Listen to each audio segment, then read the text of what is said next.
गजा में इस्राएली जारहियत जारी, स्कूल और महाजरीन कैंप पर हमला।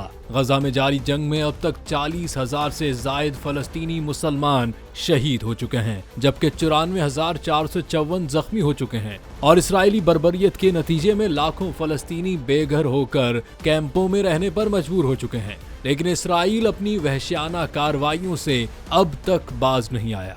इसराइल फौज ने गजा में स्कूल और महाजरीन कैंप पर हमले में 13 फलस्तीनी शहीद कर दिए, जबकि इसराइली फौज ने जुमे के रोज भी गजा की पट्टी पर मुसलसल हमले जारी रखे, जिसके नतीजे में 33 फलस्तीनी शहीद हो गए।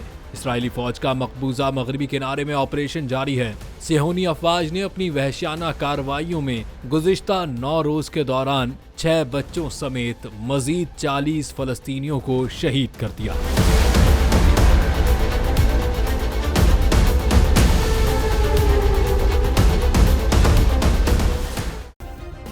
सब्सक्राइब करें और बेल दबाएं ताकि कोई खबर रह न जाए।